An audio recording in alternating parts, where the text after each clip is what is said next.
अस्सलामुअलैकुम दोस्तों, मेरा नाम है असीब शफ़क़त और आप देख रहे हैं हंसी टीवी।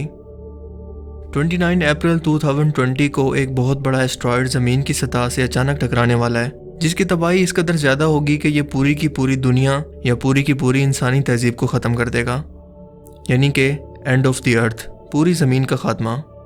जैसा कि हमें हॉलीवुड मूवीज़ के अंदर एनिमेट करके दिखाया जाता है, एक एस्ट्रॉयड के ज़मीन से टकराने के बाद दुनिया पूरी तरह से ख़त्म हो जाती है। ये खबर आजकल इंटरनेट पर और ख़ास तौर पर सोशल मीडिया पर हर जगह देखने को मिल रही है कि 29 अप्रैल 2020 को एक बहुत बड़े एस्ट्रॉयड की टक्कर से हमारी ये ज़मीन ख़त्म होने वाली है। हमारी ये दुनिया जो इस साल के आगाज़ से ही मुश्किल तरीन हालात को झेल रही है, इस मौका पर इस तरह की खबर ने इंसानों की बेचैनी के अंदर बहुत ज़्यादा इजाफा कर दिया है। लेकिन सवाल यह है कि इन बातों के अंदर किस कदर सच्चाई है। क्या ये एस्ट्रॉयड वाकई ज़मीन की तरफ बढ़ रहा है? क्या वाकई इसके असरात ज़मीन पर टकराने से इस कदर होलनाक होंगे? ये सब जानने से पहले ये जान लेते हैं कि एस्ट्रॉयड दरअसल होते क्या हैं। दोस्तों, कायनात में मौजूद ऐसे पथरीले ऑब्जेक्ट जिनका साइज़ एक छोटे पत्थर से लेकर 1000 किलोमीटर के डायामीटर जितना हो सकता है, या इन्हें आप मिनी प्लैनेट भी कह सकते हैं, ये मुर्दा सितारे की बाकियात होती हैं जो कि आवारा कायनात के अंदर गर्दिश करती रहती हैं, और इन्हें हम साइंस की ज़बान में एस्ट्रॉयड या आवारा शाब साकिब कहते हैं, जो आवारा घूमते रहते हैं और किसी भी वक्त खला के अंदर किसी भी ऑब्जेक्ट यानी कि सितारे या स्यारे के करीब से गुजरें तो इनकी ग्रेविटी इनको अपनी तरफ खींच लेती है और ये इससे टकरा कर इस पर गिर पड़ते हैं या फिर ख़त्म हो जाते हैं। एस्ट्रॉयड या आवारा शाब साकिब रोज़ाना की बुनियाद पर हमारी ज़मीन पर हर वक्त गिरते रहते हैं, लेकिन हमारी ज़मीन का कुदरती तौर पर मौजूद एनवायरनमेंट इन्हें इतना स्लो कर देता है या जलाकर इतना छोटा कर देता है कि इनके गिरने का हमें ज़मीन पर एहसास ही नहीं होता। या फिर ये ज़्यादातर खुले समंदर के अंदर गिरते हैं या फिर ऐसे वीरान इलाकों में जहाँ कोई आबादी नहीं होती। मिसाल के तौर पर 13 अगस्त 2006 में ज़मीन पर मौजूद अब तक का सबसे बड़ा एस्ट्रॉयड पाया गया, जो कि 9 फुट चौड़ा और 9 फुट लंबा था। ये एक चौरफ शेप के अंदर था जिसकी हाइट 3 फीट थी। लेकिन क्या आप जानते हैं कि सिर्फ 3 फीट हाइट का ये एस्ट्रॉयड 66 टन जितना वजनी था। दोस्तों, एस्ट्रॉयड से होने वाली तबाही इसके साइज़, स्पीड और इसके गिरने की जगह पर डिपेंड करती है। हाल ही में एक इंग्लिश आर्टिकल की तरफ से ये खबर शाया की गई कि 29 अप्रैल 2020 को 1998 OR2 नाम का एस्ट्रॉयड ज़मीन की सतह से टकराने वाला है, जो कि इस पूरी की पूरी इंसानियत को तबाह कर देगा। अब जिस एस्ट्रॉयड के बारे में ये बात हो रही है, इस पर आज से नहीं बल्कि पिछले 20 साल से साइंटिस्ट इस पर नज़र रख के बैठे हैं। सिर्फ इसी पर नहीं बल्कि ज़मीन के पास से गुजरने वाले हर एस्ट्रॉयड ऑब्जेक्ट पर साइंटिस्ट ने नज़र रखी हुई है। लेकिन ये एस्ट्रॉयड जिसका नाम है 1998 OR2, इसका यह नाम इसीलिए रखा गया है क्योंकि इसे सबसे पहले 1998 में डिस्कवर किया गया, और इस एस्ट्रॉयड के बारे में साइंटिस्ट के पास बहुत सारी इन्फॉर्मेशन पहले ही मौजूद है।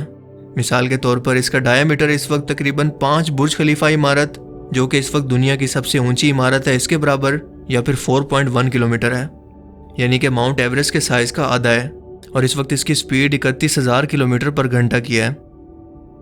इंसानों के पास मौजूद इस वक्त सबसे तेज़ तरीन एयरक्राफ्ट सिर्फ 7,000 किलोमीटर पर घंटा की रफ्तार से ही उड़ सकते हैं, यानी कि यह एस्ट्रॉयड हमारी सबसे तेज़ तरीन एयरक्राफ्ट की स्पीड से भी 4 गुना ज़्यादा तेज़ी से स्पेस में घूम रहा है, जो कि जाहिर है कि अगर हमारी ज़मीन से टकराया तो तबाही होना तो लाजिम है।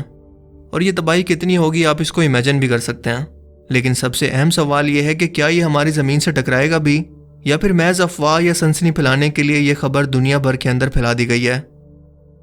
दोस्तों, अगर हम ज़मीन के बाहर मौजूद एस्ट्रॉयड्स पर नज़र रखने वाले इदारों की रिपोर्ट्स की बात करें तो हमें पता चलता है कि ये एस्ट्रॉयड ज़मीन से 6.2 मिलियन किलोमीटर की दूरी से गुजरेगा, यानी ज़मीन से तकरीबन 40 लाख किलोमीटर की दूरी पर। आपको बताता चलूँ कि चांद हमारी ज़मीन से 3,84,000 किलोमीटर की दूरी पर मौजूद है, यानी ये एस्ट्रॉयड चांद के फासले से भी 10 गुना ज़्यादा दूरी से हमारी ज़मीन के पास से गुजरेगा। अब आप खुद सोच सकते हैं कि यह फासला किस कदर ज़्यादा है। अगर नासा की वेबसाइट पर मौजूद ऑफिशियल रिपोर्ट्स की बात करें तो इसके अंदर भी ये बयान किया गया है कि यह एस्ट्रॉयड ज़मीन से इस कदर दूर है कि हमारी ज़मीन से बिना टकराए ही आराम से गुजर जाएगा। ये प्लूटो के करीब से गुजरेगा। उसे तो हमारी ज़मीन पर आने में कोई इंटरेस्ट नहीं है, लेकिन शायद लोगों को बहुत ज़्यादा इंटरेस्ट है इसको ज़मीन पर लाने पर।